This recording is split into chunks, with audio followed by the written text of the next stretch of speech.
기원전 3세기경 아테네로 향하던 어느 배 한 척이 난파했습니다. 그리고 그 배에는 페니키아의 어느 직물상이 타고 있었죠. 직물상의 이름은 키티온의 제논.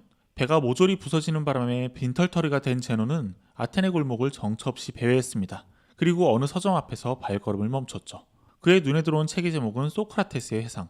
책을 읽고 소크라테스의 삶에 크게 감명받은 제논은 이후 철학에 전념하기로 마음먹습니다. 그리고 훗날 배의 침몰이 나에게는 매우 유익한 사건이었다 라고 회상했죠. 꾸준한 공부와 사유를 바탕으로 자신만의 사상을 발전시킨 제논은 이윽고 로마 제국 시기 동안 많은 이의 각광을 받은 학파를 만듭니다. 이름은 스토아 학파. 구성원들이 주로 모임을 가진 장소인 스토아 포이킬레, 즉 벽화가 그려진 주랑의 명칭을 따서 지은 이름이었죠. 스토아 학파는 승승장구했습니다. 심지어 로마 제국 시기의 오현제로 불리는 황제 마르쿠스 아우렐리우스도 한평생 스토아적인 삶을 살기 위해 노력했을 정도죠. 그럼 대체 스토아적인 삶이란 무엇일까요? 스토아 철학자들은 기본적으로 행복을 추구했습니다. 하지만 행복을 향한 접근 방식은 우리가 흔히 생각하는 것과는 조금 달랐죠. 이들이 강조한 것은 금욕을 통한 행복의 추구입니다.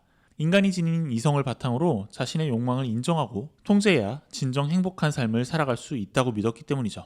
스토아 철학자들은 인간 개개인뿐만 아니라 자연 전체에 걸쳐서도 이성의 법칙이 작용한다고 생각했습니다. 그리고 이러한 자신들의 견해를 설명하기 위해 독창적인 신의 개념을 도입했는데요. 신을 자연 전체에 존재하는 이성적 실제라고 보는 범심론적 개념이 바로 그것이죠.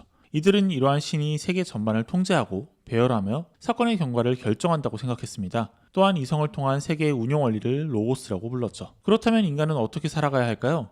스토아학파는 크게 두 가지 근본적 요구를 제시합니다. 우선 첫 번째 요구는 행위생활에 관한 것입니다. 스토아 철학자들은 과감하게 일을 시작하고 그 결단에 따라 행동하라고 조언합니다.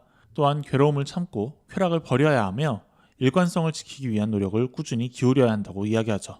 그리고 이런 삶을 가능하게 해주는 가장 좋은 방법은 공공생활에 참여하는 것입니다. 이들은 인간이 사회적 존재라는 사실을 기억해야 한다고 말합니다. 때문에 덕이 있는 사람이 되기 위해서는 고독 속에 처박혀 있기보단 활동적인 생활을 하고자 노력해야 한다고 믿었죠.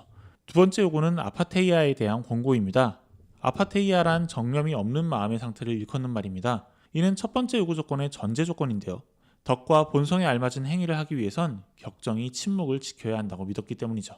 스토아학파에 따르면 우리는 정욕, 분노, 공포 등에 휘둘려서는 안 되며 동정이나 후회에 의해 움직여서도 안 됩니다. 세계가 무너져 떨어질지라도 의연히 버티고 서 있는 자라면 그 파편만을 맞게 될 것이기 때문이죠. 스토아학파는 이를 완전하게 실천하는 자를 현자라고 부릅니다. 그는 모든 덕을 갖추고 있는 자이자 항상 올바르게 행위하는 자이며 흔들리지 않고 진정으로 행복한 자입니다. 스토아학파는 이런 사람만이 자유롭고 아름다울 수 있다고 주장했습니다. 스토아학파의 주요 철학자들의 삶에서 굳이 공통된 부분을 찾는다면 아마도 끝이 좋지 않았다는 점을 들 수 있지 않을까 싶습니다. 창시자인 제논은 70살의 나이에 학당을 나서다가 계단에서 굴러 떨어졌는데요. 발가락이 부러진 뒤 스스로 목을 졸라 목숨을 끊었으며 그의 뒤를 이어 지도자가 된 클레안테스도 단식 끝에 굶어 죽었죠. 이들이 이런 선택을 한 이유는 외부에 흔들리지 않는 부동심을 갖고자 했기 때문입니다. 이리저리 휘둘리며 욕심부릴 바에는 차라리 스스로 목숨을 끊겠다고 결심한 것이죠. 남의 손에 죽은 사람도 있었습니다. 후기 스토아학자인 세네카가 대표적이죠. 그는 네로 황제의 스승이었는데요.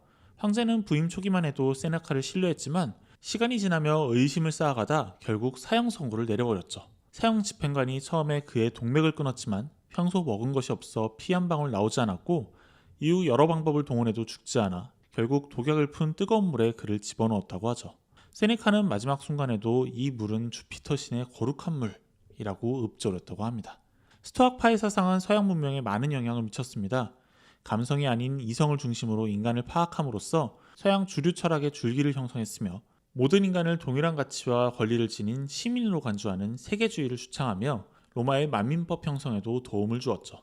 유독 짧은 생을 살아간 이들이 많았지만 그 철학만큼은 길게 남은 공동체가 바로 스토아학파였던 겁니다.